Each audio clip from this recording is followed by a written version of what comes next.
Legend director cinema ಮೂಲಕ director ನವಿಲುಗರಿ ನವೀನ್ ಈಗ ನಾಯಕರಾಗ್ತಾ ಇದ್ದಾರೆ. ಇತ್ತೀಚೆಗಷ್ಟೇ ಲೆಜೆಂಡ್ ಡೈರೆಕ್ಟರ್ ಸಿನಿಮಾಗೆ ಮುಹೂರ್ತ ನಡೆಯಿತು.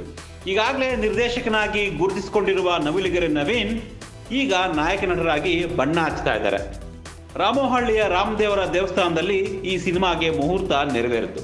ಲೆಜೆಂಡ್ ಡೈರೆಕ್ಟರ್ ಚಿತ್ರ ನವಿಲುಗರಿ ಸಿನಿಮಾಸ್ ಬ್ಯಾನರ್ ಅಡಿಯಲ್ಲಿ ನಿರ್ಮಾಣ ಆಗ್ತಾ ಇದೆ. ಈ ಚಿತ್ರಕ್ಕೆ ಲಲಿತ್ ಕೃಷ್ಣ ನಿರ್ದೇಶನ ಮಾಡ್ತಾ ಇದ್ದಾರೆ. ನವಿಲುಗರಿ ನವೀನ್ ನಟನೆಯ ಜೊತೆಗೆ ಕತೆ, ಚಿತ್ರಕಥೆ, ಸಂಭಾಷಣೆ ಕೂಡ ಬರಿತಾ ಇದ್ದಾರೆ. ರೀತ್ಯ ರಾಘವೇಂದ್ರ ನಟಿಯಾಗಿ ಆಕ್ಟ್ ಮಾಡ್ತಾ ಇದ್ದಾರೆ. ಇನ್ನು ಸಂಗೀತ ನಿರ್ದೇಶನವನ್ನ ಯುವ ಪ್ರತಿಭೆ ಪ್ರಣವ್ ಸತೀಶ್ ಮಾಡ್ತಾ ಇದ್ದಾರೆ. ಸ್ವತಂತ್ರ ಸಂಗೀತ ನಿರ್ದೇಶಕರಾಗಿರೋ ಪ್ರಣವ್ ಸತೀಶ್ ಈಗಾಗಲೇ ಹಲವು ಆಲ್ಬಮ್ಗಳಿಗೆ ಸಂಗೀತವನ್ನ ನೀಡಿದ್ದಾರೆ.